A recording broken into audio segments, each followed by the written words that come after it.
It's always been the few that save the many. Christianity started with Christ in 12. You see what it is today, the largest religion on the face of the earth. You understand me? So we don't need everybody. Not all the people. We need the right people. Jesus Christ was not a pacifist. Not at all. You understand me? Not at all. Jesus Christ was not. He was very much aggressive. He challenged the authority. He challenged the elders of the Sanhedrin. Jesus Christ was an alpha male. Yeah. He wasn't no passive Negro. Stop giving me soft Christ. I want strong Christ.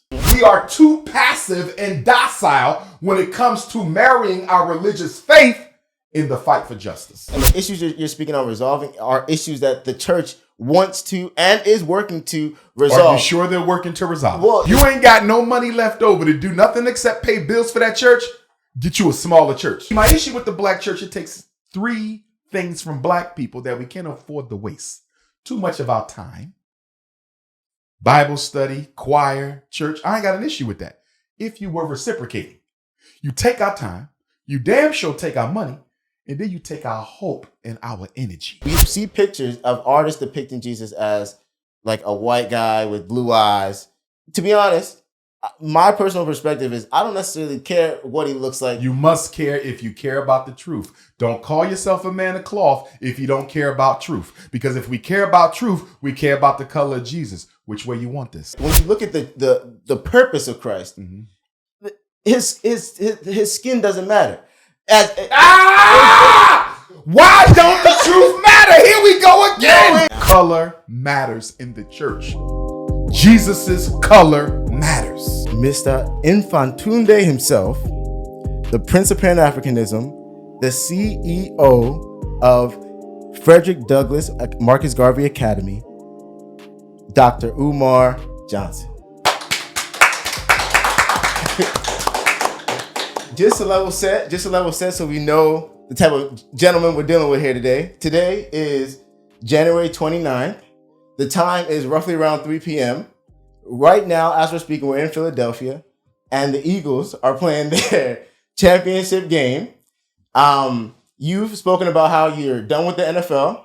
If anybody was questioning whether or not he, was serious about that, literally the entire Philly is all watching the game. If you're not watching the game, you're thinking about the game, you're partying about the game, and we here trying to uplift the community. So clearly, you see what type of time, we're on today. With that being said, today is also Sunday, right? And with it being Sunday, there's been a lot of church that's also been going on. Specifically in this conversation, I definitely wanted to focus our conversation on the Christian Black church and kind of dive into a lot of different things about that. So I guess before I get started, I think you're such a passionate person, right? That most people would always wonder, what's this guy's spiritual beliefs, right? Like if you're screaming about empowerment, if you're screaming about like socioeconomic issues, why aren't you screaming necessarily about, and you do talk about your spirituality, but I think some people may wonder, what does he believe, right? Prior to doing this interview, I remember we were researching, trying to figure out, is he a Christian? Is he a Muslim? What's going on? We learned a lot. But I think one of the biggest significant things that I did learn was that you are more focused, and correct me if I'm wrong, but you're more focused on the socioeconomic issues versus being focused on like leading with faith. Although you have your personal spirituality that you practice, would you agree with that? I would agree with that. I think spirituality is important because as African people, our heart and soul of existence is our connection with the Creator. At the same time, we have to recognize that organized religion has been a distraction and in many cases could be considered an outright enemy of African progress. More people have been murdered in this world over Islam and Christianity than any other reason. And because of that, when you look at the role that religion played in our enslavement, both Islam and Christianity were used as weapons of enslavement against African people. The Arabs were in the slave trade before the Caucasians were. And so when you look at the justification for slavery in both religions, whether or not it was intended by Jesus or Muhammad to put forth such a doctrine, at the end of the day, nonetheless, both religions co-signed our enslavement and participated in it. I don't have an issue with Christianity. My mother's family is Christian. I don't have an issue with Islam. We were raised Muslim. Yes. That's where the name On your Umar father's comes side, right? from. Yes, sir. But at the same time, I see how religion has often served our oppressor much more than it has served us. I think religion is probably the greatest support base for white supremacy against African people than anything else. The fact that every religion basically, and there's few exceptions, there are exceptions, but there's few, every religion deifies oppression for black people. What do you mean by deifies? By deify, when you go to church or you go to the masjid, you're taught that our predicament as African people is divinely ordained. Everything is under the prerogative of God. And if you are a slave or free, if you are an oppressor or oppressed, it's because God set it up that way. So when you go to church, you're told that if you pray enough, if you improve your faith enough, if you donate enough money, God will reverse this. In other words, the big issue I have with black religion, it posits an external locus of control for black people. And that's dangerous because an external locus of control says that there's nothing I can do to transform this reality. Something outside of me has to come and liberate me. And the danger of that external locus of control that Islam and Christianity gives to black people is that it parallels the same external locus of control that slavery gave us. In other words, during slavery, your freedom could only come if your master bequeathed it to you. Your freedom could only come if the government ended slavery with the 13th Amendment. Something outside of you, government, social activism, benevolent white people had to make you free. And so in the church and in the masjid, the logic is the same. Although it's not the government or the white man that has to free you, it's God Almighty who has to free you. And because of that, it takes the responsibility off of us to transform our reality, and we give it to the government or we give it to God. Now, okay, so there's a lot to unpack. So, okay, so for starters, one, I love the fact that you did grow up with your mom being Christian and your father being Muslim. So you're speaking from a place of not necessarily being outside, right? No, I was inside. I lived it. Yeah, so like you understood and understand like the foundation of the religions. Absolutely. You've also gone into speaking about just like what you refer to as toxic Christianity and toxic Islam, right? So what you're speaking on now, and this is my view of it, is the toxic version of both faiths. I think your viewpoint of the faiths practiced in their pure form isn't necessarily expressed with what you're explaining, right? Because what you're explaining now is basically saying, hey, it's up to God to change it. It's not up to us to change it. Absolutely. But that in its pure form, I have no issue with Islam or Christianity, except what appears to be a justification for enslavement. That's the only doctrinal issue I have with both faiths. I don't think anyone should justify enslavement, definitely not a religion. But outside of that, purely in terms of what they believe and what they profess, it may not necessarily be for me, but I don't take issue with it. The enemy of African people is not the faith, but the way in which it is taught and the way in which it is weaponized against African independence. Right. And I would agree there. And I think that like, to our defense, I think that when you look at the history of Christianity, there is toxicity. There was toxic origins a lot of the time with the faith even being like instilled, especially within the black community. You know, the black church in itself developed amongst Jim Crow, amongst and nearly slavery. Every Christian denomination approved of slavery at one time or another. Well, and when you say approved, though, some churches they own slaves. The church itself was a slave owner and a slave seller. Now, you did have a few denominations, some Quakers, but not all, because there were slave-owning Quakers. You had a few. But when you look at the majority of the denominations, and there's hundreds of them, most of them either participated in slavery or approved it outright. Right. And that's really why I want to touch on the black church, because, of course, the black church didn't own the slaves. And when I think about ownership today, right, and just like these discussions that are happening, you have different groups speaking on the importance of like minority ownership. When I look at the black church is something that we do own. And there is a long history about it, right? So like when you look at, so we actually, surprisingly enough, right, in Philadelphia, it's apparently the oldest independent African-American denomination is, and I'm reading this now, called the African American Episcopal Church. You probably know about this more than me. I'm not sure if it's older than AME, African Methodist Episcopal. Well, this is just research I've done. But it supposedly was started in 1794. And look, my point in that is really more so to just touch on the fact that this is something that's like grown with time. So like when you look at even in the times of Jim Crow, many of the leaders in the Black church had leadership positions while being subservient in working society.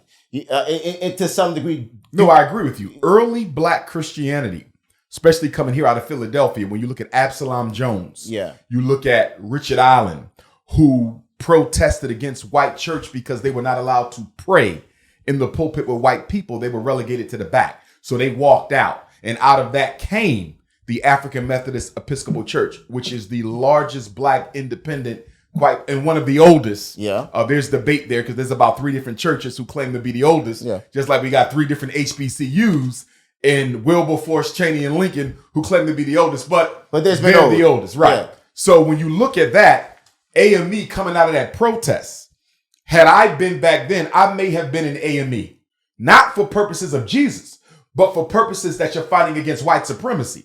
I look at Absalom Jones and him starting, he also became one of the first Black independent church denominations. I actually just visited their grave not too long ago. So those Black church leaders, those early Black church leaders, I don't take issue with them. My cousin, Frederick Douglass, was actually an AMEZ pastor for a time as well. Right. So back then, the Black church was the bastion of organization.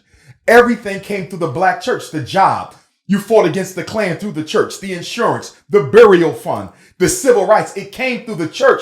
But in the aftermath of Dr. King's murder, 55 years ago, April the 4th, the Black church reinvented itself and it remade itself away from being an instrument of agitation to an instrument of accommodation. Back then, we fought racism head on through the church using the Bible. I take no issue with that. I'll join a church like that tomorrow. You understand? But in the post-Dr. King era, the church has reinvented itself into accommodationist political action where we're not challenging the government to do right by our people. We're trying to build a relationship with racism.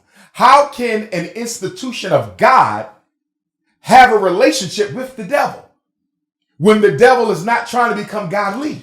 Right. So where's the protest?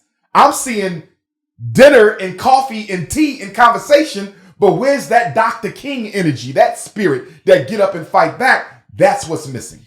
And okay, so now we're getting to the meat of the potatoes of what I want to get into. So with that being said, right, like and just a level set, I consider myself the church, right? Like being a Christian, the church is not necessarily a building. It's the people that make it, right? And being a part of the church, I know that we care about people, and we're trying our best to enhance our community and uplift our community. And I know for a fact that there are some churches that are doing a lot to actually like benefits the community around them. But time out. I want to ask you something, and I want you to continue. Yeah. Churches do care. Yeah. Churches do a lot. Yeah. But with the church being the oldest political bulwark in the Black community, it's not just about caring about people. It's not just about doing a lot. You have to attack the 5 major problems that Black people have, which are talk to me, miseducation, mass incarceration, gentrification, police genocide, and access to wealth, also known as economic apartheid. The Black church must lend itself directly to challenging those 5 major problems and or creating the 6 major institutions that we need. Schools for our children, hospitals to take care of our people, supermarkets to feed our people, manufacturing sector to employ our people, distribution to give them the needs that they want, and the banks to invest in our people. So you must be dealing with one of the 5 ills, and you must be constructing institutions to address those 5 things that we need. The Black church isn't doing that. And one of the reasons why many Black churches aren't doing it, And again, there's exceptions. Let me give you this. One of the reasons why they're not doing it is because in the year 2000, President George Bush, former President Bush, the son, he made it possible for churches to qualify for federal funding, faith-based initiative, FBI. And I would dare argue that the black church is metaphorically the new FBI, the new agent, because ever since George Bush made it possible for black churches to qualify for federal funds, they have not been on the front line of any fight. You can't name me a church in any city, in any state in this country that is at the forefront. I didn't say participating. I said leading, galvanizing, at the forefront to improve the public schools, at the forefront to change mass incarceration, at the forefront to deal with gentrification and homelessness, at the forefront of police genocide, at the forefront of economic apartheid. I don't mean I came to the meeting. I don't mean I walked in the march. I mean you are galvanizing at the front like an Absalom Jones or Richard Allen or Dr. King or El Hajj Malik El Shabazz. And when I say church, I'm not singling out Christianity. I want to be clear for the viewers and for you. When I say church, I'm speaking inclusively of all black religion. That means Muslims too. This is Philadelphia. We have more African-American Sunni Orthodox Muslims than any city in America. And guess what? The masjids in this city, they're doing next to nothing either about mass incarceration, miseducation, gentrification, police genocide, and access to wealth. So when I say church, this is not a Christian thing. I'm talking Jehovah's Witnesses. I'm talking even African traditionalists. You understand me? We are too passive and docile when it comes to marrying our religious faith in the fight for justice. And see, I think what I love about like you and what you're saying even right now is you, and correct me if I'm wrong, it seems like you hate to see resources not being properly allocated. Absolutely. Right? And so like what you're explaining right now is, I think what like just hitting on the point of, hey, there's money here, there's resources here, there's people here, there's organization. We could take that and better allocate it. When you say the church, you're pretty much saying, look, they may be doing something, but from your peer view, and I would agree, it's probably not enough, and there's an opportunity to do more. Absolutely. Agreed. And so it's interesting though, right? Because when putting as a member of the church, right?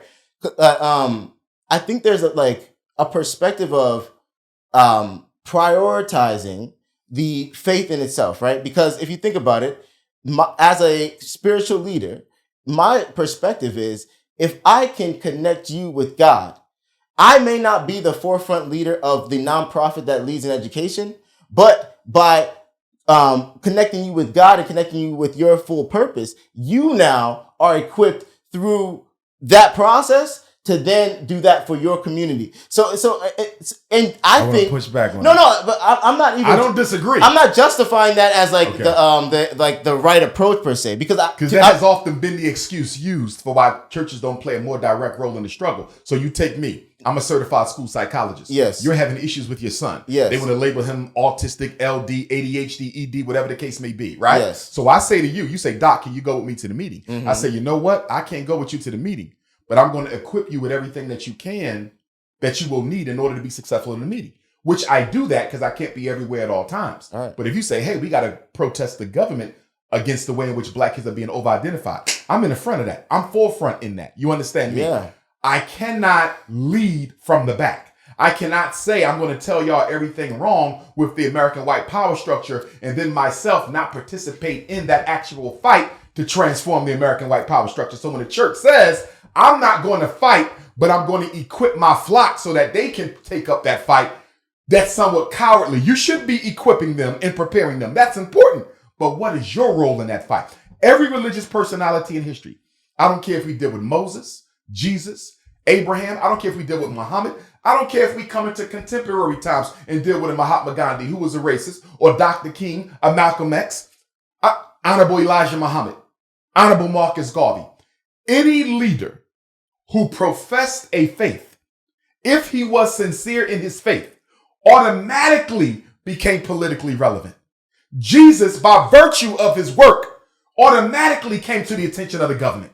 You couldn't keep him out of it. Because if I'm fighting for people, I have to take on the enemies of my people. Dr. King automatically became relevant. Mahatma Gandhi in India automatically became relevant. There's no such thing as I'm a pious man, a pious woman. My life is dedicated to spreading the gospel of Christ and preparing my people for a relationship with the Almighty, but my life doesn't matter in the everyday lives of my own people. Show me where that exists in the Bible. Show me where that exists in the Quran. How can you be so in love with God that you're comfortable with your people living in hell? And honestly, I hear you, right? Because at the same time, like, yeah, there's a lot more. I agree. Mm-hmm. There's a lot more that we could do. And so, like, if we were to get to the tangible, because see, what I don't want this to be, right, is a conversation where it's like we're smiting the church. We're not smiting the church. Yes. I want the church. My issue with the church is not what it does. Yes. It's with what it doesn't do. So there's nothing I'm trying to stop. I love that. I'm trying to start them, you understand me, down a path towards doing what the community does. So there's nothing I'm trying to stop. I need them to start picking up the baton that Dr. King left. You understand? 55 years. You haven't had a church leader yet step up like Dr. King has done. Man, and your point Mind you, yeah, we give the black church more money consecutively and consistently than any other institution in America, including the Korean hair care industry, including Foot Locker and McDonald's. You follow me? Including the liquor store. Wow. Even with all the money we give to non-African people, the black church still gets the bulk of our disposable income. I read somewhere it's about $8 million nationally every Sunday. Donations to the black church are one of the biggest set-asides for black America. How can we be investing that type of capital into an institution that doesn't hire nobody? In Philadelphia, we got mega churches all over. Everywhere you go in black America, you got medium-sized, small, big churches. Almost none of them employ anybody. How are you taking in that type of money? How are you charging your followers to be responsible for paying the mortgage on this multi-million-dollar prayer house, the relevance of which we have to talk about when you ain't got schools and hospitals that you control, but you got a multi-million-dollar prayer house, and the only thing you do inside of it is worship, but you don't employ nobody, you're not training nobody, you're not really saving nobody from their everyday issues. You might be saving their soul, but you're not saving their life on earth. What good is a multi-million-dollar prayer house if nobody's making money off of it except the white bank? Right. These are the contradictions that the black church has to address. Listen, I want to join the church because I think it's important that people see that I'm not anti-religion, although I say it all the time. I want to join a masjid. I want to be a member of every black religion we got as long as there's not a white Jesus hanging up. Do you understand? We'll get to that. But they got to be socially conscious and politically active. If there was a church in Philly right now that did the work of a Richard Allen on the Absalom Jones, I'll be there now. If there was a masjid that did the work of a Malcolm X, I would be there right now. You understand me? Yeah. I don't have a problem with none of the religions. Yeah. I have a problem with the contradiction and the hypocrisy. How do you juxtapose all this money and all these followers and so little measurable progress for your race? Man, and to be honest, like being a part of the church, it's interesting because I think if you took, like, let's say we hand selected 10 pastors or 10 church leaders from this area, I think they'd all agree with you, right? Mm-hmm. I think they all agree that, hey, there's a need to do these things. But of course, tradition is something that's hard to break out of. And granted, if you think about the tradition of the black church is actually... Be careful with that argument because the slave master would have also said tradition is a hard thing to break out of. And so the slaves just need to be content. Forget about the tradition per se. I guess what I'm saying is I know for a fact that like what you're speaking on, the issues you're speaking on resolving are issues that the church wants to and is working to resolve. Are you sure they're working to resolve? Well, and that's the thing. So I think it comes back to like what's prioritized, right? Mm-hmm. And I think the equipping of like...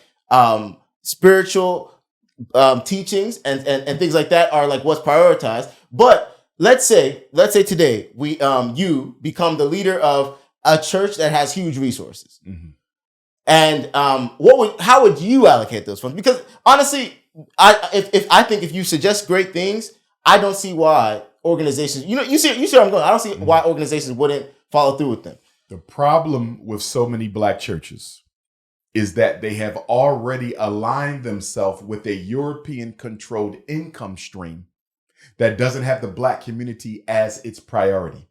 So if I'm a black church in Philadelphia, my church has already gotten a grant from my city councilman, my mayor, my governor. a grant from Bill Gates, a grant from the Rockefellers. I've already aligned myself with an agenda that's anti-African. Could I eliminate the relationship? I could. The problem is I need this money. I'm now used to this money. I'm dependent on this money, which is why I take issue when the black church says we don't get involved in politics. You're an absolute lie. Where is the first stop a mayoral candidate makes on his campaign trail? What's the first stop a U.S. senator candidate, a U.S.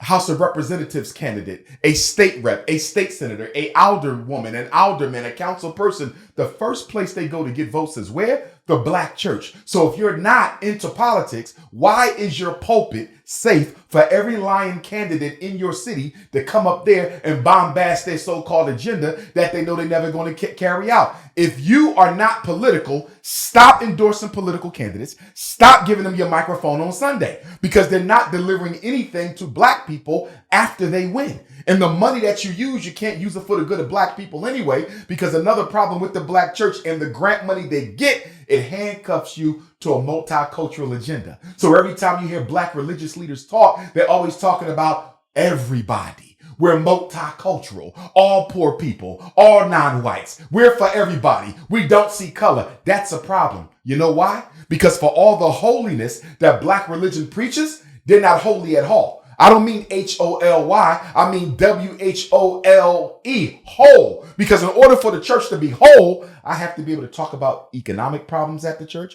I have to be able to talk about issues of violence and crime at the church. I have to be able to talk about political problems and medical problems and educational problems. But in the black church, so often you're told outright, and I've been in these meetings, we can't discuss that here. Why not? Are you not concerned with the black community? Why can't we talk about police brutality? Why can't we talk about the economic exploitation by Koreans and Arabs and everybody else? Why can't we talk about the political neglect of our elected officials? This is a place of God. We pray. We don't get involved in that. And that's why we're finishing dead last, because guess what? Everybody else's house of worship, it's whole. It's truly holy. Not H-O-L-Y, but W-H-O-L-E-L-Y. It's holy, because after they pray to their God, the European Jews, they talk about how to get that money, how to look out for themselves politically. When the Arabs out there worshiping Allah, they can talk about how to get some more money in the black community. When the East Indians and the Latinos are done praying, they can stay right in their house of worship and talk about their political agenda, their economic agenda, their social agenda. Black people can't do that. We're the only people in America that have to go one place to pray and somewhere else to solve our problems. Well, okay, and I hear that. But I do also know that there is some churches that but you keep talking about some. When are we going to systematize it, brother? Yeah. I agree with you. Yeah. I know some. Yeah. I know some. Yeah. But when are we going to systematize it? Because the exception doesn't negate the rule. No, right. And I guess what I didn't want to necessarily highlight the some of the few of the churches that are doing a good job. What I really wanted to say is, for those churches that aren't necessarily relying on, let's say, government funding to run their church, which I actually wasn't even aware of. To be honest, I didn't know that happened. Mm-hmm. But like, for let's say a church that's like running straight on like tithes and donations, mm-hmm. right? And it's a black church. How should that church restructure itself so that it could better serve the community? 3 things every church should have. Okay. A bank. If not a bank outright, start a credit union. You can start a credit union with $250,000. Provide access to capital so black people can grow their own businesses. As you know, we're living at a time where we are witnessing the genocide and extinction of the 9-to-5, 40-hour job. There's going to be no jobs in America. You're going to have to make one. We're going to have to go into business for ourselves. The black bank needs to be empowering black people to start their own businesses. If you are not talking about economic empowerment, don't talk to me about God. Because the crime in our community, the devil's work, is being carried out by unemployed black men. The devil's work is being carried out by unemployed black women. The devil's work is being carried out by unemployed black youth. So if you care about limiting the spread of evil, you have to economically empower people. Because contrary to popular belief, money is not the root of all evil. Not having no damn money is the root of all evil. When you walk out of here today, you're not scared of millionaires. You're worrying about little Mike, and Tay who ain't got no way to eat and whether they're going to have to ski mask and pull a gun out on you because the black church isn't doing anything to give them an opportunity to earn a decent, livable wage. Where's the economic empowerment? That's one. Number two, school. Every black church should have a school, and that school should be non-denominational. Here's another issue I have with black religion. And again, when I say church, I'm talking Muslims too. When they do happen to open up a learning center, because we have very few real schools ran by black religion in the country, which is unacceptable because most educators are aligned with the religion. Okay, there's very few non-religious educators. So where the schools at, right? But a big issue I take is the selfishness of black religion that says we're going to open up a school. But if you don't believe in Jesus Christ, your child can't come. If you don't accept Muhammad ibn Abdullah as the last messenger of God, your child can't come. That's selfish. During slavery, they didn't care. Are religious schools doing that? Yes. Oh, I didn't know that. That's yes. Cool. Yes, and they can. But not all of them, of course. Not all of them, but you can exclude children based on religious affiliation. Religious schools are the most powerful. I did not know that. That's crazy. Absolutely. Okay. And so the issue I have is, so what? They don't believe in your religion as long as they respect it. Let them come and get that education. Imagine if we was on a plantation and Queen Mother Harriet Tubman showed up and said, wait, if you're not Christian, you ain't coming on my Underground Railroad. There was Muslims who was enslaved. You understand? There was African traditionalists who was enslaved. Harriet Tubman didn't say that. She fought for black people. We cannot let the religion supersede the racial agenda, which I think is one of our weaknesses as a people. We're the only people who put religion in front of the race. God made you black. You chose Christianity. God chose you to be an African. The only thing you belong to that you cannot choose. There's Christians who stop being Christian every day. There's Muslims who stop being Muslim every day. There's Jehovah's Witnesses who stop being Jehovah's Witnesses every day. There's Methodists and Episcopalians who stop being Methodist and Episcopalian every day. But guess what you can never change? Being black. Being black. And who made you black? God. So what is more divine? The religion or the race? It's the race. I'm older than Jesus. I'm older than Muhammad. I'm older than Abraham. I'm older than Noah. When I existed, they wasn't even born. I'm older than every person you can name in either one of them books. So why would you dare limit me to that? I respect them all. But don't you dare tell me that my spirituality begins with that. My people were worshiping God before Jesus' grandmother was born. How dare you limit me to a religion? I respect your right to do that. The point that I'm getting at, why are religions so chauvinistic and dictatorial with how people establish their relationship with supreme consciousness?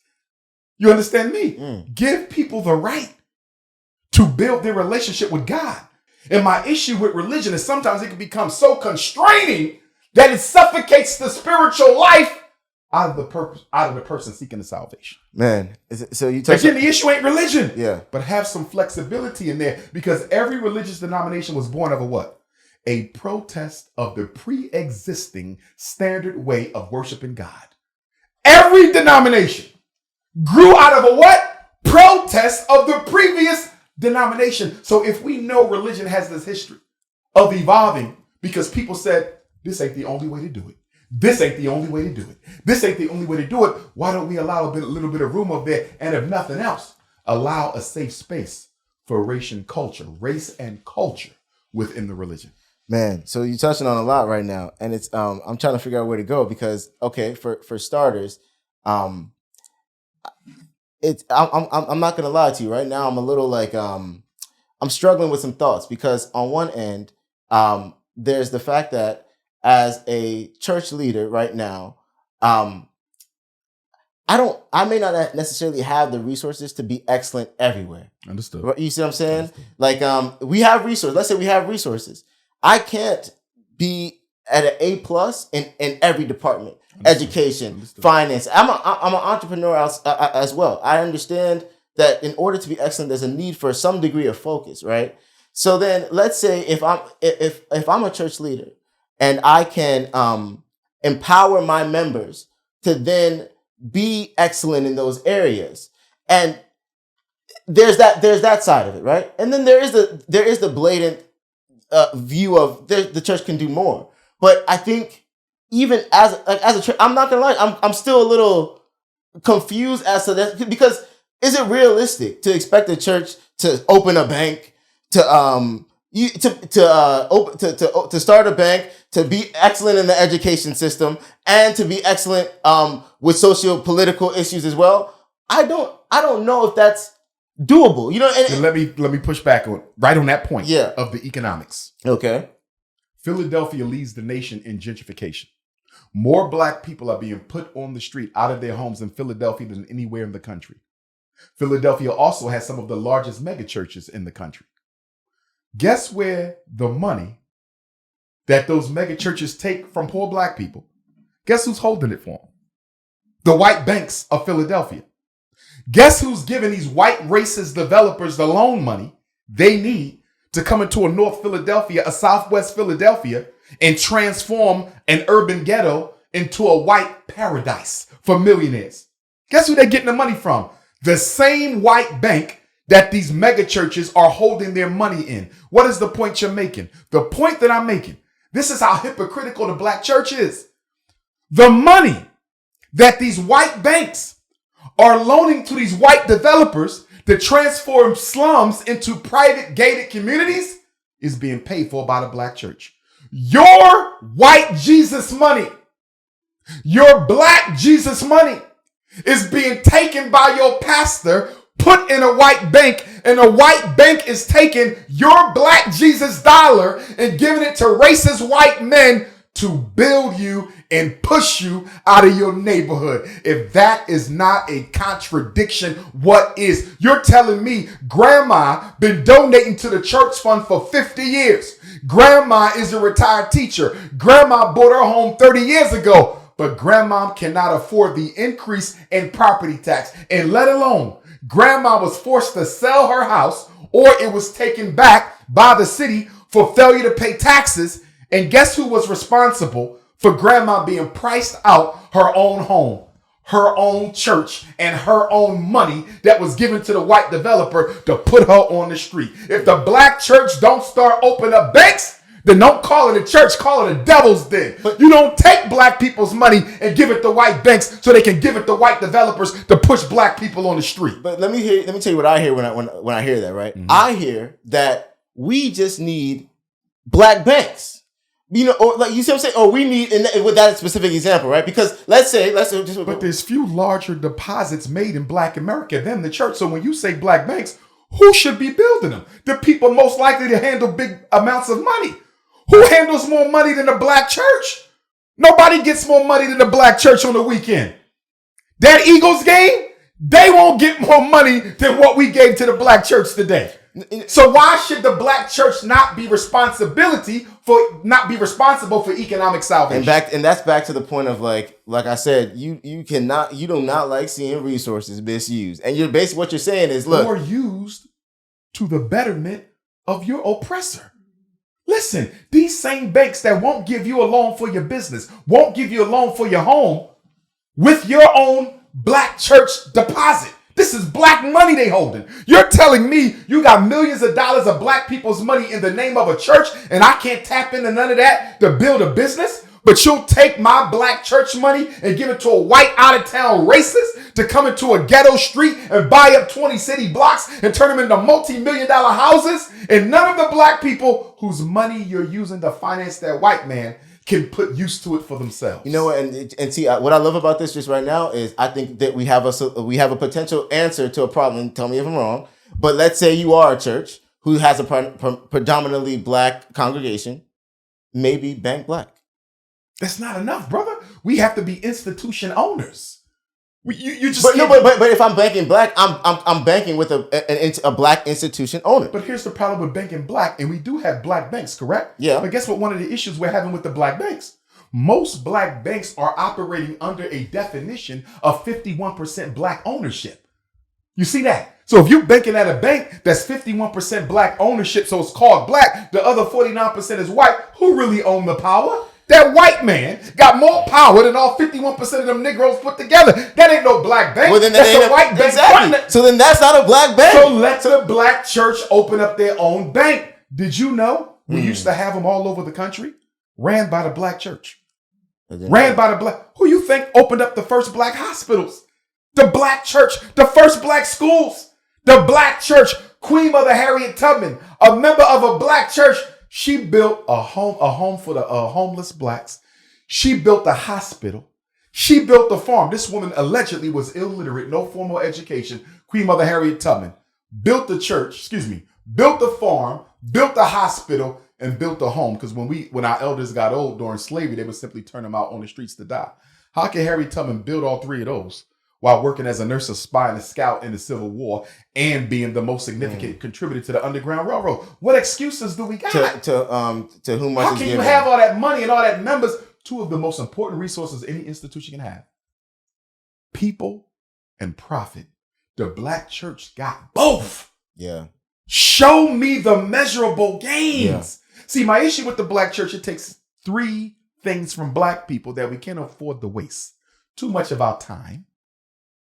Bible study, choir, church. I ain't got an issue with that. If you were reciprocating, you take our time, you damn sure take our money, and then you take our hope and our energy. And then with all this money and people power you got the audacity to tell us that we can't do nothing about our situation. It's in God's hands. Well, if it's in God's hands, stop collecting money then. If you can't affect Black America, don't take another donation. Make up your mind. You're either going to weaponize that money to save us, because the white man is damn sure using those bank deposits, those black church bank deposits. They damn sure weaponizing our own money against us in the gentrification war. You know what? Honestly, I think what you, I hear you. And I think like when it really What did Dr. King say? What good is fighting for the right for a black man to have a burger at the lunch counter if he can't even afford it? Half the black men in America are unemployed. Why, brother? They can't find work. So you mean to tell me you got churches with millions of dollars, and collectively there's no city whose church deposits don't number in the tens of millions? No city, right? How can you not be putting black men to work?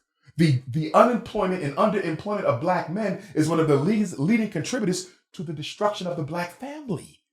You want to save the black family? Get these men jobs. Why do you think so few black men go to church? I just saw an article the other day. Black men are leaving church. Yeah. Black men are, know why? Because there's no opportunity in here for me. Get me a job. I'll come to church every day. But don't expect me to come here and pray and act like everything is everything. And I got to go home and ski mask up to feed my babies because the black church is no longer a place of economic empowerment. Wow. You know what? Honestly, like I do hear you though.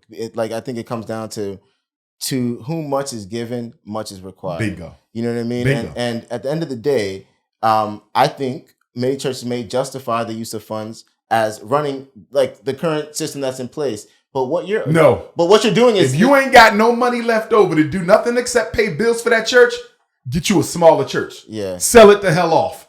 Because so many of these mega churches are located in the middle of black slums. So you sucking all the money out of the community just so you can brag about your multi-million-dollar prayer house. Yeah. No, and honestly, there is like I think there's some big takeaways here. I think one, if you're a leader with power to decide on how these resources are distributed, you should be aware of the fact that you have a heavy responsibility of understanding where and how those funds should be allocated. To your point, if we are like using people's time, taking people's hope, we're not taking it, but you see what I'm saying, and their resources, that comes with responsibility, and efficacy is what you're speaking on. Yes, sir. Being effective with like what you're doing, consistently challenging the practices. Maybe what worked in Martin Luther King's time is not relevant to today. Maybe they were doing it better back then, but it's always worth kind of rethinking things like that, taking that perspective. And if you are a Christian who's a member of a church, you should be aware of these things and try to find the organizations that are doing a good job with connecting with allocating their resources, because I do know many, and I think that's part of the reason why when you say certain things, I'm like, oh, I didn't even realize that was happening, because I think I'm plugged into the organizations that are trying their best to allocate things, but I know that it is happening. You know what I mean? And so I definitely hear what you're saying. I know some churches, but what we can't do, is use the churches that are doing the right thing as a distraction away from the need for radical transformation by the churches who are doing the wrong thing. Yeah. For example, I'm a school psychologist here in Philadelphia, right? This is America's 6th largest school district. When I talk about failing schools, when I talk about white racist teachers, when I talk about the over-identification of black kids as reading and math disabled and intellectually disabled and the over-medicalization of our children, you know the first thing the superintendent is going to do? A regional superintendent is going to do? They're going to talk about the high-achieving schools. They're going to distract from this serious conversation and start talking about what about the fact that we got Girls High in Central and Bethune, and these are some of the best high schools in America. That might be good.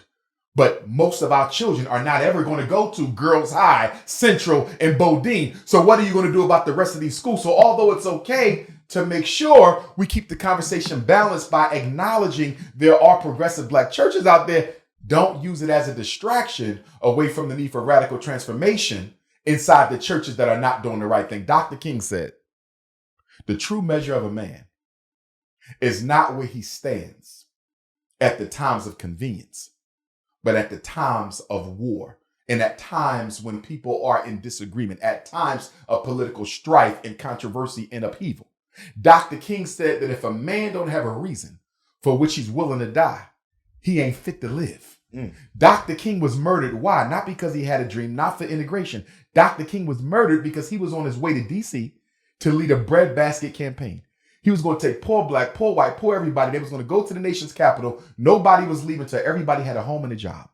A home and a job. America said, if we let him come here, he will embarrass this country so badly that nobody will ever look at us as the same. Remember, America has this superficial, hypocritical image of being the moral police of the planet, right?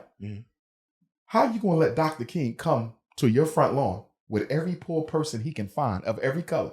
Nobody's leaving DC without a home and a job. Dr. King was on the verge of economic revolution. What good is sitting at the counter if you can't afford to pay for the meal? They murdered Dr. King because they couldn't afford to have that economic revolution take place. The black church should be picking up where Dr. King left off. But the reason why so many churches will not be picking up where Dr. King left off is we know that your average pastor did not open that church because he wanted to be a beacon of progress for the black community. He opened that church for reasons of ego and economics. And this is why I'm very, very circumspect before I put faith in a pastor or a politician, because both of them are the same person masquerading under two different costumes. Most are economic opportunists, megalomaniacal egotists who simply want that church so they can brag about having that church. They need to feed their ego. And the quickest way for a black man to feed his ego and get some money is to start a church. So too many people are going into the clergy, not to serve our people, but to serve themselves. You talking though. You talk. I'm right with you. I'm right with you. There needs to be a constant fight against toxic religions, toxic faiths. Absolutely. And we as a people need to kind of like be aware of like that this is happening and do our best to stop it from happening. So then outside of that, there is like the whole Jesus in general, right? Like when I think about Jesus, I think it aligns with what you're saying, right? Like Jesus was somebody who actually took care of the tangible needs of the community at that time.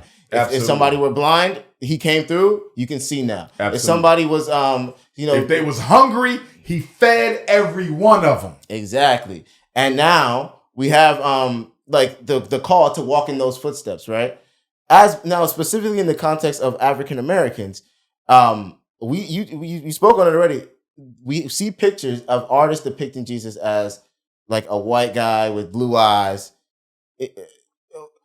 To be honest, my personal perspective is I don't necessarily care what he looks like. You must care if you care about the truth. Don't call yourself a man of cloth if you don't care about truth. Because if we care about truth, we care about the color of Jesus. Which way you want this? No. Well, so okay, I do think the art matters, right? Because the truth matters. Well, but will we ever really get down to it though? Because absolutely. We know what Jesus looked like. Every statue, every coin, every painting of Jesus the Christ was blue, black, purple until the rise of racism and the Europeans started going around the world systematically stealing all of the original statues and images of Christ and replacing them with Caucasians. Leonardo da Vinci painted the Last Supper in 1482. Was that a coincidence? Because Columbus set sail when? In 1492. And what was the greatest weapon used in order to enslave African people? It was the white Jesus. The white Jesus was Columbus' greatest weapon, and it's still the greatest weapon. I knew a brother in Jamaica. I met him in Florida. I was speaking at the Marcus Garvey Technical School of Jamaica's fundraiser. He said, Dr. Umar, we got a white church.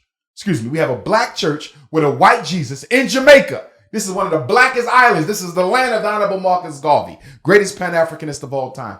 He said he went out and got a black Jesus painted, much better than the cracker Christ. His pastor told him, we will never take this down. This is how Jesus looked. Blue, black, purple people content on having Leonardo da Vinci's uncle masquerading as their savior. If your deity looks like your enemy, if you are content to let your deity look like your enemy, you deserve to be a slave. You deserve to be a slave. Look, Jesus was from the tribe of Judah. Right. Judah was the bluest, blackest of the 12. They were known for their nappy hair and purple skin. His mother hid him in Kemet, Egypt. Named Egypt by the Greeks, it means land of the blacks. There's no way you're going to hide a white, blonde hair, blue-eyed child in a country of blue, black, purple African people. Let's keep on going. The title Christ, which comes from an African word, karas, which speaks to the spirit that rises within. In ancient Africa, no one would have been given the title Christ if your skin was not kissed of the sun. In those days, I would be too light to be a savior because back then, divinity was black. Asaru, one of the manifestations of God consciousness, was called Lord of the perfect black. Blackness was divinity. That's why every religious teacher was black and nappy. Nobody looked like white with blonde hair and blue eyes. That's a recent creation of the pale man. The question is, why are black churches so content with having a false image of Jesus that they know is false in their church instead of a real historical depiction? And by the way, the oldest original painting of Christ right now, I believe it's in the museum in Egypt. It's the oldest one. And guess what? Everybody blue, black, purple. And I believe it was drawn from life. Everybody was blue, black, purple, including Jesus. Undeniably black. Undeniably black, blue, black, purple. And when you go to the Falashas, the original Hebrews of Ethiopia, they still look the same way. Blue, black, purple with the nappy hair. Some of them was taken to Israel and they're fighting against war crimes, or should I say crimes against humanity, because the racist white European Jewish Israeli government is oppressing them. So we know what Jesus looked like. Why the church okay? Why is the black church okay not seeing their Lord and Savior represented as he was? You know, and it's interesting, right? Like I hear everything that you're saying. And to be honest, like, So my parents are from Ghana and West Africa, right? Okay. And I found that I have a strong sense of like knowing, look, we are kings, we're queens, and I don't question my like quality as a human. You know what I mean? Mm-hmm. I don't have like at least I don't believe I have a sense of self-hate. Okay. So so whether Jesus was black or Jesus was white, there is truth. And but hear me. I know where you think I'm going, but I'm not going there. This is the problem with religion. But when it comes to the truth of who we are as black people, y'all want to dismiss it.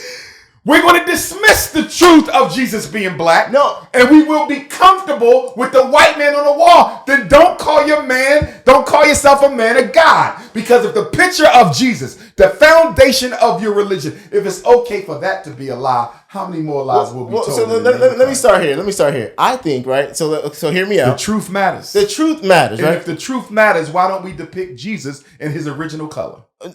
We should. And I don't disagree there. And I do think that like pictures of Jesus being white, especially with that most likely not being the truth, being something that like has had a negative effect on specifically the black community. And it ain't just the Christians. The Muslims do the same thing.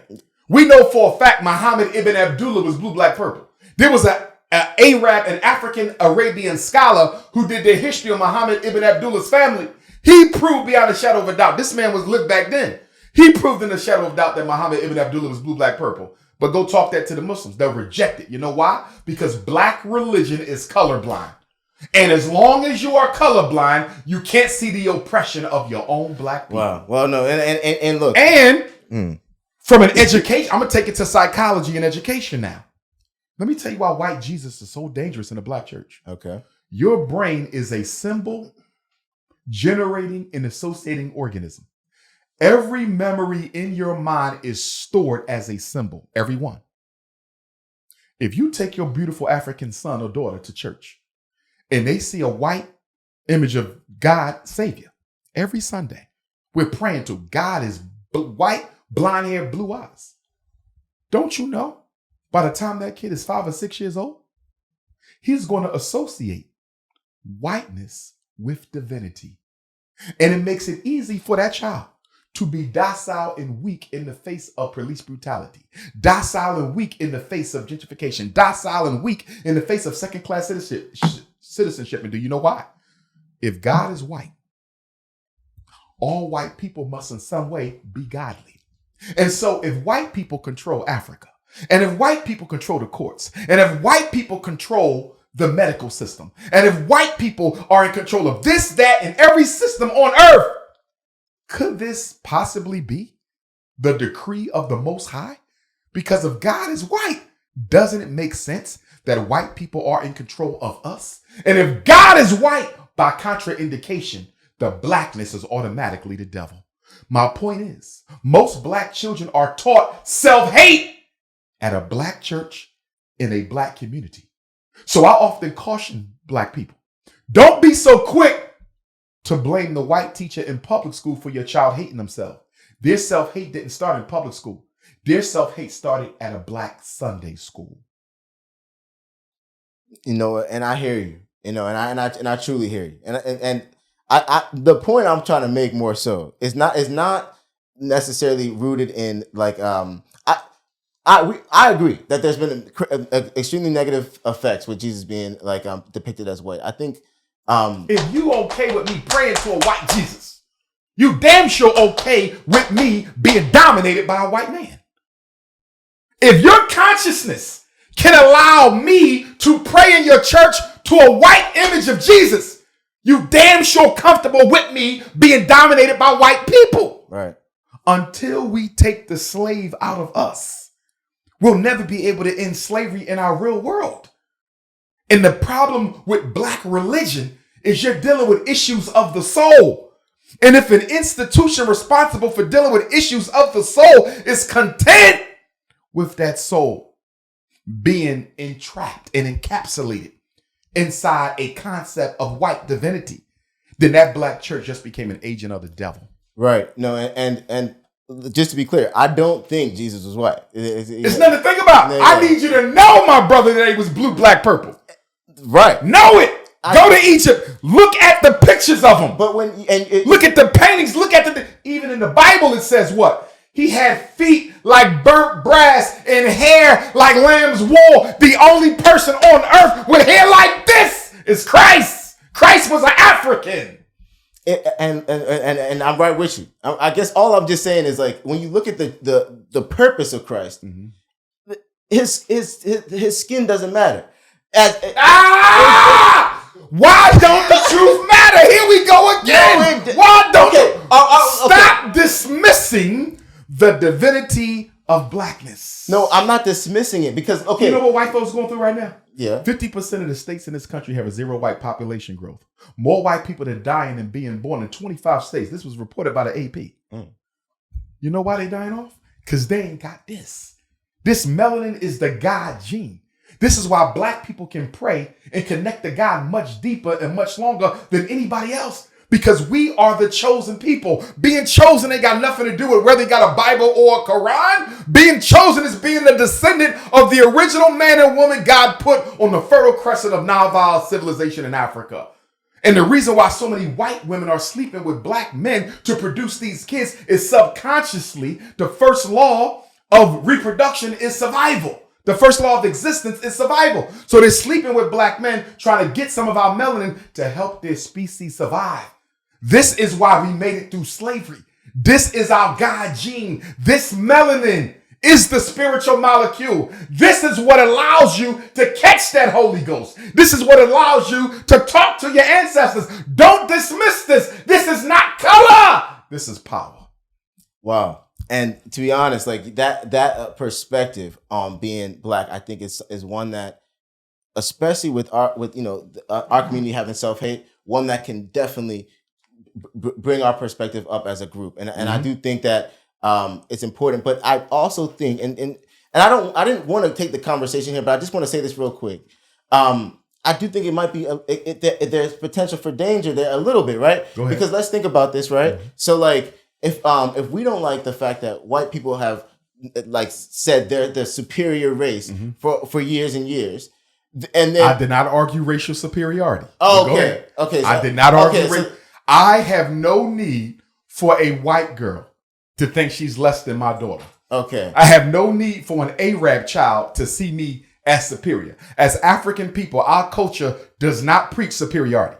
I do not believe in racial superiority. Do you understand? But I do believe in the truth. And I do know that God chose my people through which to send every savior he's ever sent to this planet. You can't name one who didn't look like me. Buddha was an African. Krishna was an African. There's no savior that walked this earth in ancient times who wasn't kissed of the sun. Right. The world needs to know that truth. So then here's the thing, right? So let's get to it, right? So knowing that truth, right, is something that's not the easiest thing to do, right? Like most people like are very kind of like, there's so much information, right? If I go online, like, just like how you're passionate about Jesus being black, there's someone else who's like, no, Dr. Umar's wrong. Jesus was white. And what evidence they got that Jesus was white? So I guess what I'm trying to get to is, how would you recommend for somebody to pursue the truth of their spirituality in today's day so that it sticks? Because I don't want this conversation to be one of entertainment that doesn't actually change people's perspective in a positive way. You know what I mean? Because you see what I'm saying? Because look, if Jesus was black and that's the truth, I want us to know that. But it's hard to know. You see what I'm saying? Like everybody's saying, like everybody's just as passionate. There's somebody in every group that's just as passionate. Understood. Passion is one thing. Truth is something else. Right. The difference between our passion and everybody else's is ours is backed up on truth. Do you realize that the black man and woman was on this planet all by ourselves for over 100,000 years before anybody else evolved from our seed? We was on the earth. The earth was ours. We gave birth to the white man, the Arab, the Latino, the East Indian, the Chinese. We gave birth to them. This was our planet. And I totally believe this. Until the black man and black woman rediscover their true divinity and purpose. Not superficial. Not just calling myself a Christian, but embodying it in its truest essence. Not just calling myself a Muslim, but embodying it in its truest essence. Not just calling myself an African traditional spiritualist, but embodying it. This planet will never go back to being what God intended it to be. Because I absolutely believe in my heart, we are the only people who can rule this planet with justice. How do I know this? Because we did it already. When ancient Kemet ruled this earth, when the Nile Valley cultures of East Africa ruled this earth, we did it with justice. The Greeks and the Romans came to Africa begging to learn, begging to study, begging to sit at the feet of our kings and queens and scholars and priests. You understand? We ran the world with justice. White man can't run the world with justice. He runs it with brutality. The Chinese ain't gonna be able to run the world with justice. He's gonna run the world with brutality. The Arab can't run the world with justice. He's gonna run the world with brutality. The only people who can rule this planet in righteousness is the black man and black woman. The point that I'm making, if the black church is too insecure, too afraid, or too unconcerned about marrying divinity to blackness, then the black church is useless. Because if you want to kick off the slave energy that every black boy and girl in America has, if you want to rip out that servitude that is so deeply planted and ingrained in the unconscious of black people, you have to marry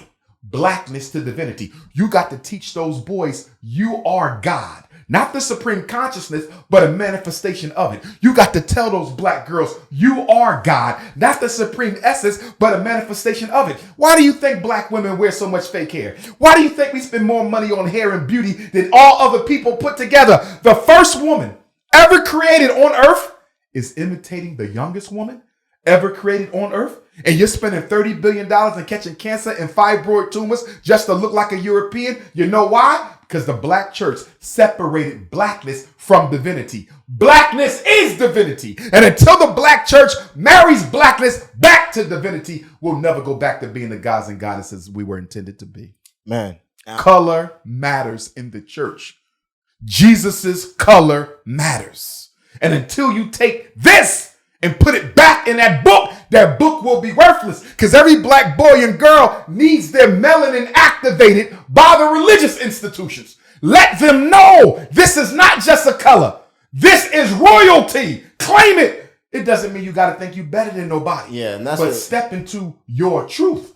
But let me also say, we can't be so careful about what the white man feels, or so careful about what the Arab thinks, or so careful about what the European Jew thinks, that we don't give our children a true history of black divinity, because we're so concerned of how it's going to affect everybody else. Since when has anybody been concerned about how what they do affects us? So then how did you get to this point, right? Of like being able to stand on these statements, knowing that it's true? Because I'm telling you right now, a majority of the people I know, resonate with this message, want to believe the truth of it, but it's hard to know what the fact and what the fiction of it is. You see what I'm saying? How did you get to a point of being able to confidently say Jesus was black? You and your congregation need to take a trip to the Vatican in Rome, the so-called Holy City. Let them take you in that basement and let them show you the artifacts that they stole from ancient Egypt at the time of the Holy Roman Empire. Go look and see what's in the basement of the Vatican. I have a picture at home, an actual photo, and many people have seen it. It's all over the internet, of Pope John Paul II, who's now deceased, I believe, in the basement of the Vatican, praying in the front of a statue of a black Saint Peter. There's other pictures of popes praying at the statue of a black Mary and Jesus. They know we God. They know we God. Why would a white pope, the most powerful white religious leader in the world, have everybody praying to a white Jesus upstairs? But when he's by himself, he goes downstairs, kneels and bows and prays in front of a statue of a black Mary and a black Jesus. Why?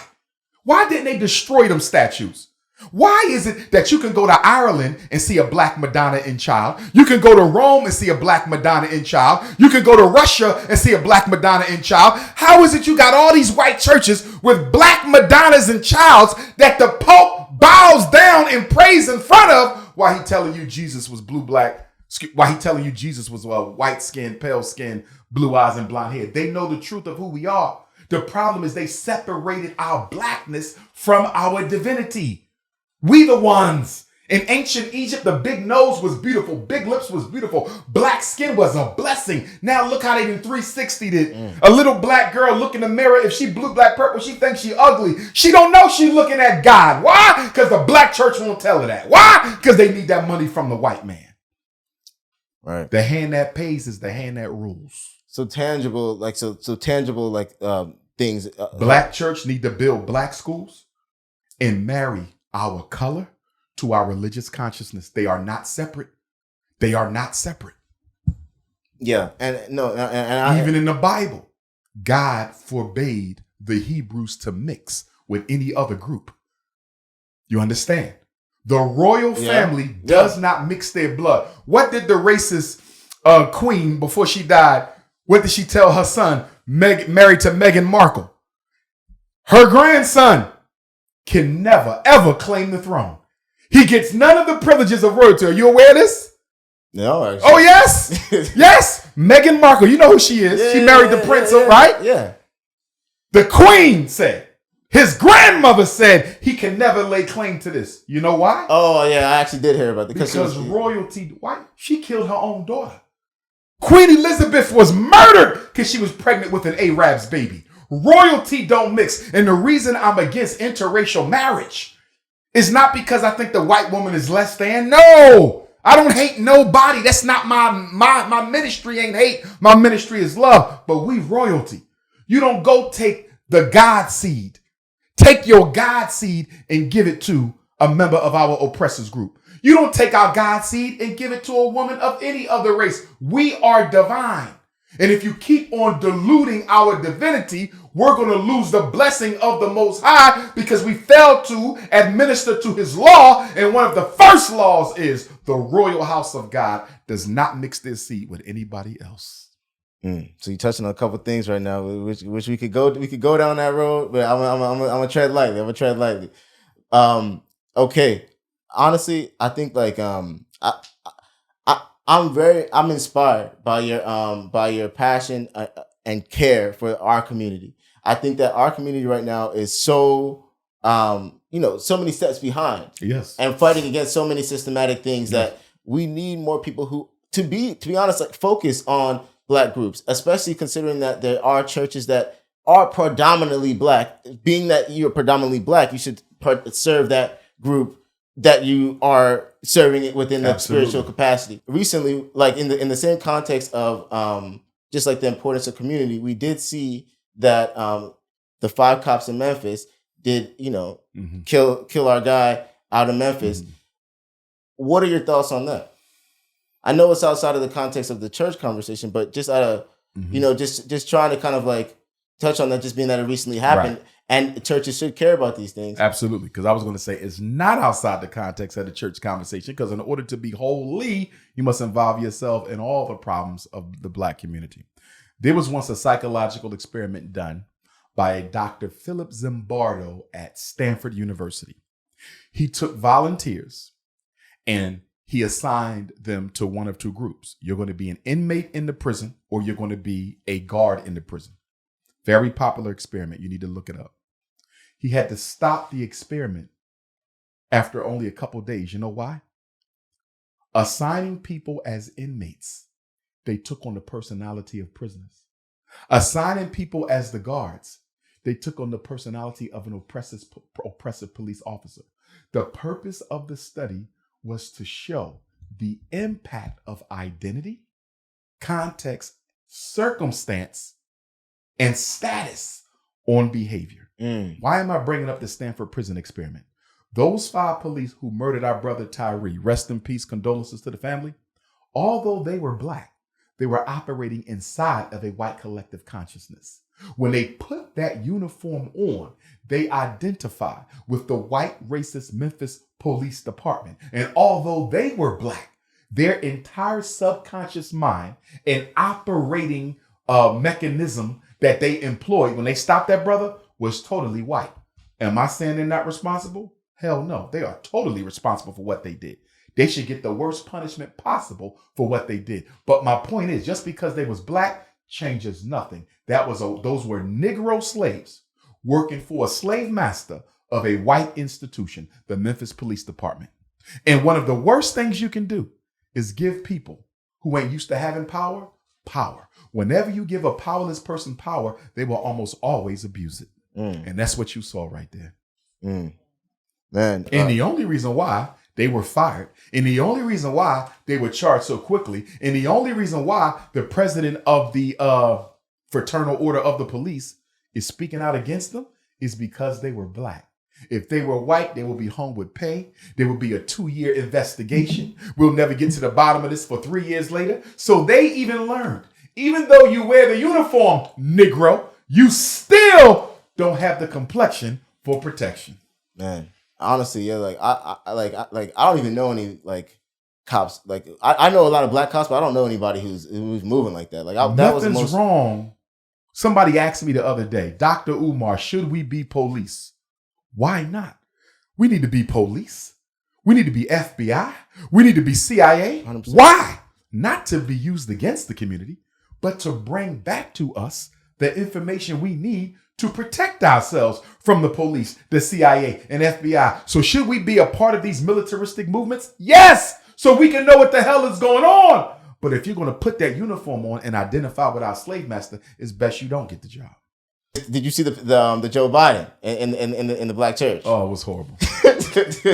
He didn't want to be there. He was out of place. He didn't know what he was doing there. And here's my thing. Why did y'all bring this man to Dr. King's church? Granted, it's the new church across the street, but it's still an extension of Dr. King's church. What has Joe Biden done so great that he deserved to be invited into the temple of the Almighty? See, this is when we devalue the worth of the black church by bringing devils, you understand, into the house of the Lord so he can be adored and praised and honored for neglecting black people. We're going to honor the president for passing an anti-Asian hate bill, but black people have been dying for centuries, no anti-black bill yet. We're going to honor him for passing violence against the Native American bill, when black folks are the victims of more violence in this country's history than all other groups put together. We're going to pass an LGBT transgender bill, but you can't even protect black boys and black girls for being who they are. We're going to bring Ukrainians in, Afghanis in, give them free housing, free medical, SSI check. How the hell are you going to get an SSI check? You're not a citizen. You don't pay taxes. You never paid into SSI. We won't give black people reparations. We got the highest black homelessness rate in the country in 50 years. But instead of giving those resources to the people who built America, we're going to give them to the privileged white Ukrainians so they could come to America and look down on black people. And you brought him to your church? See, how are we going to get respect when we ask to be disrespected? You saw what happened when the white kid who lost his scholarship to a PWI football team, and then Albany State turned around and gave him a full scholarship to a black school when you lost your scholarship to the white school for using the N-word. Now, credit to the president of Albany State. He withdrew it. He said he didn't know. He knew. He just didn't think he wouldn't get the backlash. So he has since rescinded it. And now I'm hearing that another HBCU has stepped up and is now willing to give him a scholarship to go there. Yeah. We keep on begging for disrespect. We keep on asking white people to insult and mistreat us. We're never going to get respect by letting other people walk on us. I'll give you something else. Why is it every time a black person is murdered by the police, the first thing the family of the deceased does is jump up and forgive the killer before he'd been captured, before he'd been charged, before he'd been arraigned, before he'd been convicted, before he'd been sentenced? 99% of our families have forgiven the killer of their child before he even been convicted. You think European Jews out there forgiving Germans? But that doesn't make it. Do you know? They just found a Nazi. They just found one of the secretaries who worked for Adolf Hitler. She's over 100 years old. Do you think the Jews care that she's 100 years old? She's being prosecuted right now. Now let's compare that to Carolyn Bryant, that white woman who lied on Emmett Till and drove her husband and his friend to Emmett Till's uncle's house, took Emmett Till out, brutalized, lynched, murdered, castrated that little boy. Guess what? She living her best life free in Kentucky. Now, the white woman who worked against the Jews, she about to go to jail. But the white woman who saw the Emmett Till's lynching, she living her best life in Kentucky. And look at the hypocrisy. The U.S. Congress recently passed what? Emmett Till anti-lynching bill. First anti-lynching bill in America's history. Every previous attempt failed, to let you know how racist this country is. This is the first one. 403 years. And you just now getting an anti-lynching bill. But here's my question to you. Yeah. This is the Emmett Till anti-lynching bill, right? Mm-hmm. What good is an Emmett Till anti-lynching bill Today, when the bill can't even lead to the arrest of the woman responsible for Emmett Till's murder?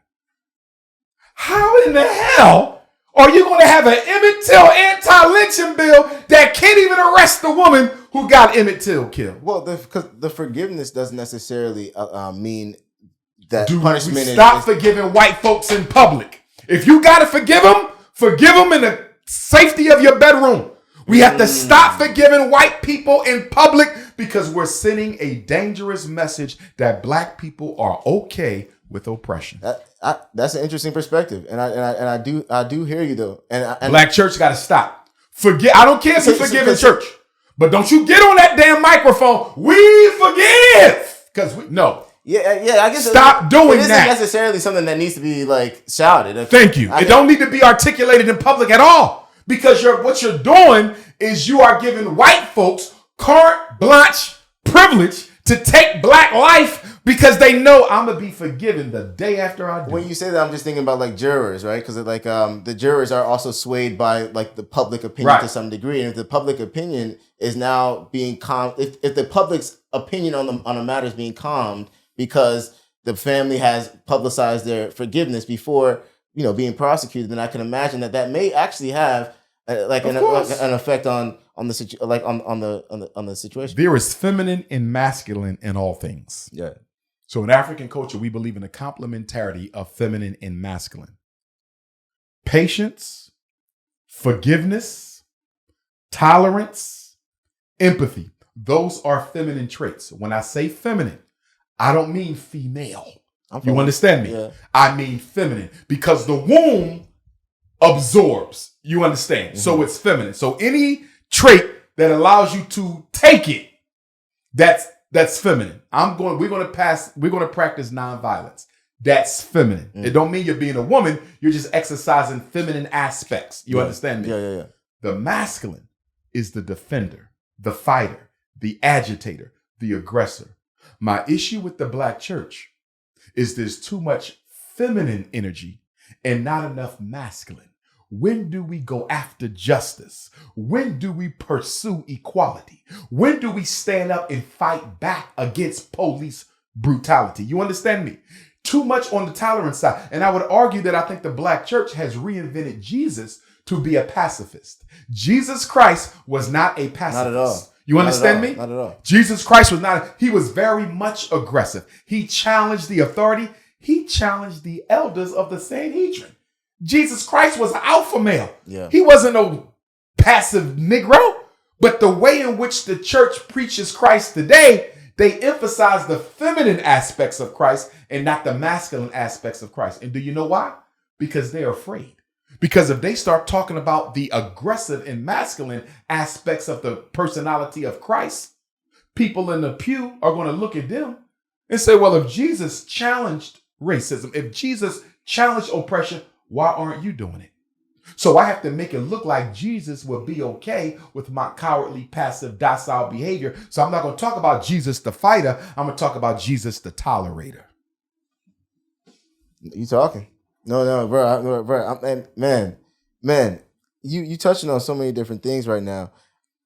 Honestly, like I think that like when you talk about like just like that, those masculine traits or just like those, alpha traits, I do think that that's something that I admire in you, right? You're just your ability to like whatever you believe, you're not saying it passively. You're very bold about your beliefs, and I think that the church could use more of that in general. And we used to be that. Yeah. If you ever listen or read some of the old, get you a book, and they're out there. Black pastors need to get their hands on some of these black sermons from the 1600s, 1650 to 1850. Listen to those. You feel me? Listen to those. Yeah. You feel me? Nothing but courage, nothing but heart. If we got to die, let us die.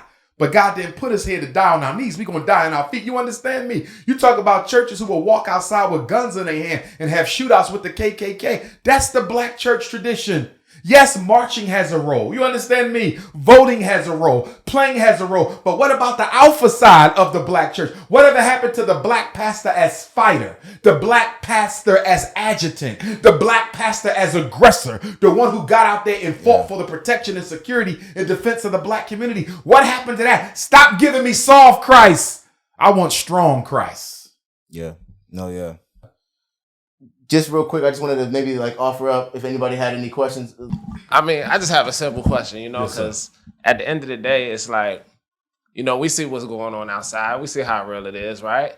And it's like, with everything going on, how are we supposed to move if, you see what I'm saying, we be hating on each other so much, you can't trust nobody, like, what can you do at that point? One of the metaphors from the teachings of Christ, when he said we have to go out and we have to go fishing for those believers, right?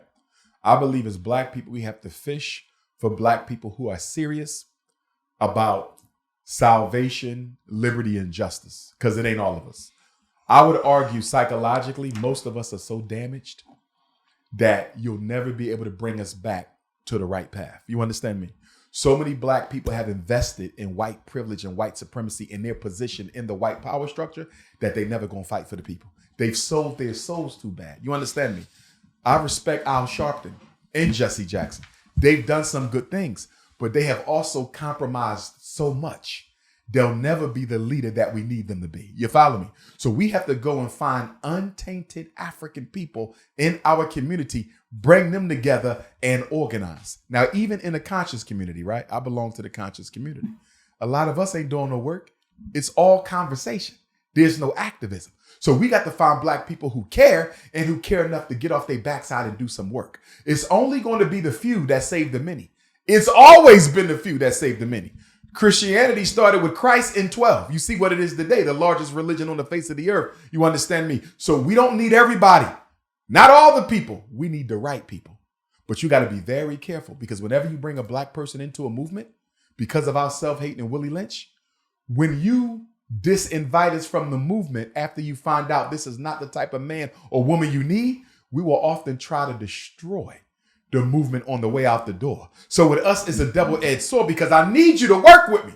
But if you don't get your way, you'll try to destroy me on your way out the door. So we're in a very precarious position, but I also believe this. I believe we can win it. I believe we will win it. I believe the white man was created to test your divine consciousness. I believe God sent the white man to earth to force black people to either achieve God consciousness or die trying. They are our tests. They're not going nowhere. Black people are like, well, we waiting for God to get rid of white race. No, God ain't getting rid of the white man. You are. You have to eliminate the racism. You feel me? The white man, white racism is the black race's test to prove that you are truly a devotee of the Most High. And we losing right now. We scared of them. We imitating them. We following them. You follow what I'm saying? It's on us to win. So lately, I've just been trying to, everybody's saying like, man, I gotta stop saying the N-word. We have to. So I wanted to see where you stand on that. I wasn't sure where you stood on that. The N-word, mind you, we're the only people in the history of America who has ever fought for the right. No other group has fought for the right to use such a pejorative term that has been historically used to disgrace and dehumanize them. And now we fight for the right to use it as a positive adjective. Chinese have never used that word to refer to each other. Hispanics have never used that word to refer to each other. European Jews have never used that word. Irish have never used that word. Italians have never used that word to refer to each other. Black people are the only people who will fight for the right to use the N-word in order to refer to each other. How do you explain that? Internalized racism. You can take the slave out of slavery, but until the slave takes the slavery out of himself, he'll never be free. Man, I hear you. Man, I hear you there. So I guess lastly, just to close out, I know that like you have a lot of initiatives that you're working towards. Would you say that your work with the Frederick Douglass Marcus Garvey Academy is your primary focus right now? It absolutely is. The way I look at things is I'm in my 40s. We're given about a century to live on this earth, give or take a decade or two. I can't solve all the problems.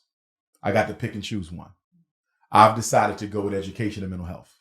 So my contribution to the revolutionary Pan-African nationalist movement, my offering to Almighty, is to build a system of independent African schools all over the world so we can begin the process of African racial reconstruction psychologically. Because what I need us to understand, we change nothing until you change the mindset. We change nothing until you change the collective consciousness. We change nothing until you change the way we see each other. A lot of people ask me, why are you starting with the school? You should be doing something much bigger than that with the following. I'm starting at the basics. Because if I don't change the way Black children think about themselves, I'll never change the way the Black community looks when they become adults. I had some mothers who took issue. They said, I hear that the girls at your school and the teachers at your school, because although FDMG will be initially male, there will be the Anna Douglas and Amy Garvey Princess Academy about 5 years down the road. You cannot come to my school with a weave, a perm, European hair color, nothing. Happy to be nappy. I had Black women, feminists. How dare you dictate how women wear their hair? I'm not dictating how women wear their hair, but in this institution, self-hate will not be validated. Your daughter can wear her hair any kind of way she wants, but she will not wear it as a European. Because the most important job I have for a black girl is to teach her to love herself. The main weapon used against a black woman is European standards of beauty. The main weapon used against a black boy is economic empowerment and his ability to take care of his family. So if you want to help black men, you got to make them breadwinners so they can take care of their family. And if you want to help black women, you got to make them love what they see in the mirror. If a black girl graduates from my school and goes and get a perm the next day, if she graduates from FDMG and goes and get a blonde weave the next day, I fail. Because she's supposed to love herself so much that by the time she graduates from there, she don't want to be nothing except what God made her to be. So with the Frederick Douglass Marcus Garvey Academy, I'm hoping that this will be the beginning of a global movement. I want to die as the first superintendent in world history of a truly Pan-Africanist independent school district. So if your child is at FDMG Atlanta, you said, I'm moving to Ghana. We got FDMG in Ghana. You moving to London, England. We got FDMG London. You going to Jamaica. We got FDMG Jamaica, right? So once this first one is up, I want to pop them all over the world. That's going to be my contribution. Under the same Frederick Douglass, Marcus Garvey, but the name of the campus will differ. Okay. So if I'm in Atlanta, that might be the Dr. King Bishop Turner campus. If I'm in Ghana, that it will be the Kwame Nkrumah campus, right? If I'm in South Africa, that'll be the Robert Sobukwe Steve Biko campus. If I'm in Chicago, that's the Ida B. Wells, Fred Hampton, Emmett Till campus. You feel me? Yeah. And they have to learn the history of all the ancestors for whom that campus is named. Nice. And then, so and if all goes well, yeah, the school should be completely renovated, done by the end of February. We thought we would get it done this month.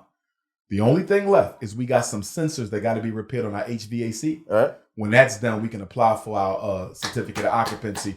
We will be having a grand opening for the community so everybody can come and see the school.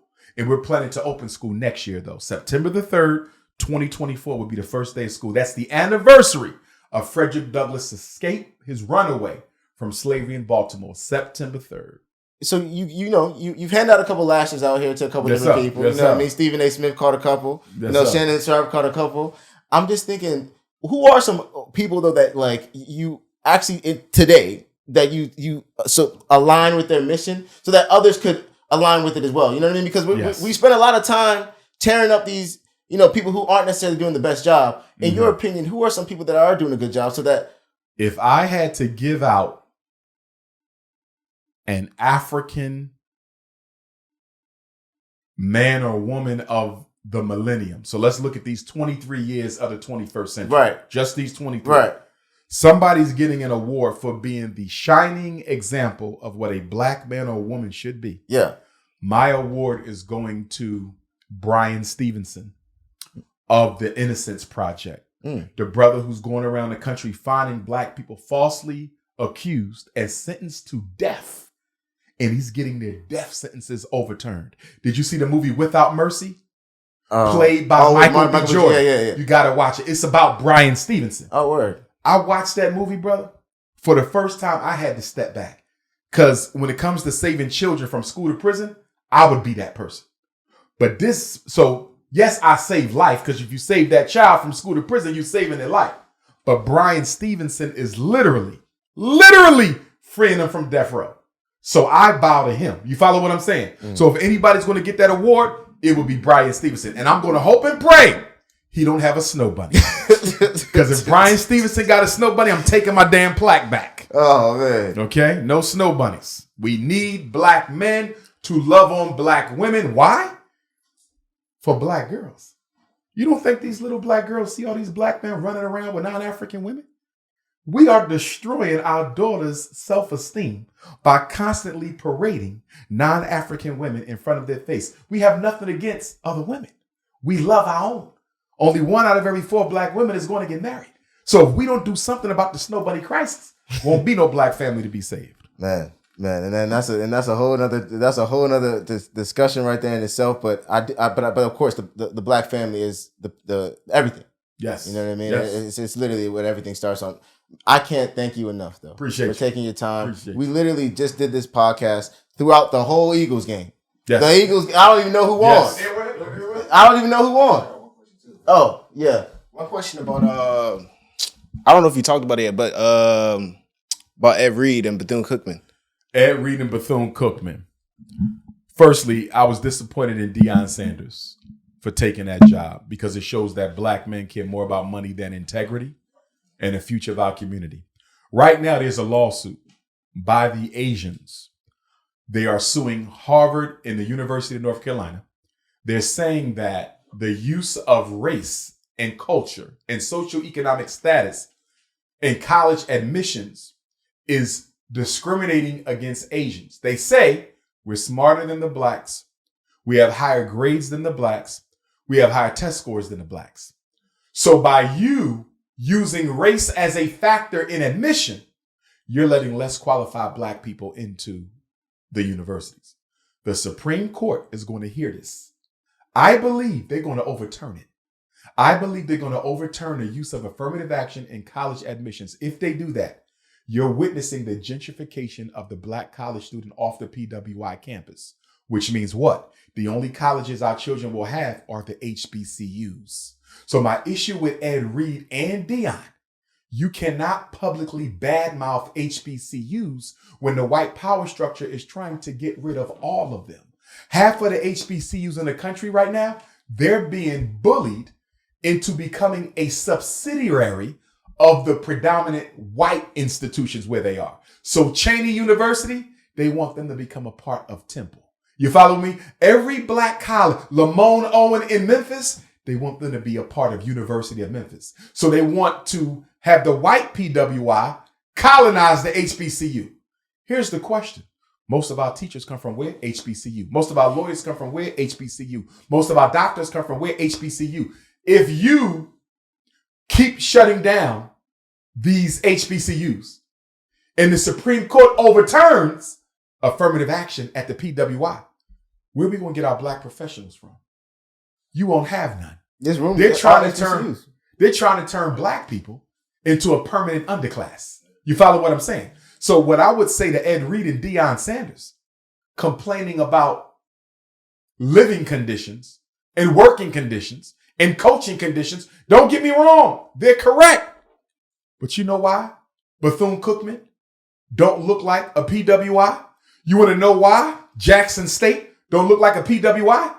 Because Deion, when you was in the NFL, Brother Ed, when you was in the NFL, when all these black ex-NFL and NBA greats was playing, was they donating to the HBCUs? Hell no, not systemically. So how dare you condemn an HBCU for having bad facilities when the reason they had bad facilities is y'all was too busy wasting y'all money on expensive white merchandise instead of donating to our HBCUs. So my thing with Ed didn't quit. They rescinded his offer after he publicly criticized them. I don't think it was a good move for him to publicly criticize them because you know that was going to happen. Black people have very frail egos, right? And I wondered if he did it on purpose so they would withdraw the offer. You follow what I'm saying? Did you not want to walk away like Deion so you wouldn't be ridiculed? You just created the circumstances where they would take back your job. In any event, this is what I say to ex-NFL greats. You know what the HBCUs look like. If you ain't going to ride it out, don't take the job. Do you follow what I'm saying? Because a lot of those students don't have mothers and fathers. When Deion showed up, when Ed Reed showed up, they're like, damn. Not only do we got a father figure now, he's a superstar. And then you turn right around and walk out on him. Ed Reed, as bad as those conditions are, those kids are braving it. Deion Sanders, as bad as those conditions are, those students are braving it. So you mean to tell me it's okay for them to brave it, but you too good to brave it as well? What's more important? The education of our kids or the comfort of a bunch of bougie black athletes who forgot how bad it was and how tough it was to be black in America? So thank you so much for taking your time. Like I said, we're literally recording this podcast during the Eagles championship game in Philadelphia. We walk outside right now. Everyone's going, Everybody got on Eagles green. The stadium is 5 minutes away. And I'm going to get y'all. Who told y'all to do the interview 5 minutes away from the stadium? Do you know how long it's going to take me to get home with all that Eagles traffic? Man, it's the question. So you're done with the NFL now, but yes. Are you a little like did you watch the NFL in the past? Like right now, I watched it in the past. Yeah.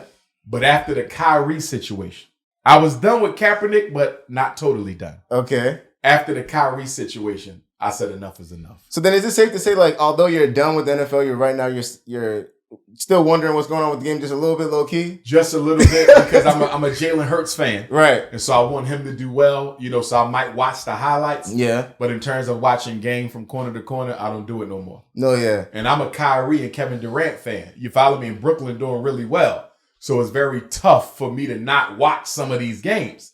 But at the same time, I got to remember what we're standing for. And the NFL and the NBA are two international corporations that exploit black labor as a living, has done nothing for black people, mistreats its black athletes. And the last time I checked, Colin Kaepernick still don't have a job. Man, I admire your and for your listeners, yes. If anybody needs to reach me, if they need help with their children, call on me. Don't put them in special ed. Don't get them evaluated for ADHD. Don't get them evaluated for autism, emotional disturbance, intellectual disability. I'm the Black Community Certified School Psychologist. You call on me if you need to reach me. 215-989-9858, 215-989-9858, or drumarjohnson.com or drumarjohnson@yahoo.com. But if you don't know what to do, call on me first. A true man of the community, a man passionate about the people. I don't know anybody else more passionate about our people. Thank you. Yes, sir. Boom. Appreciate it. Made that happen.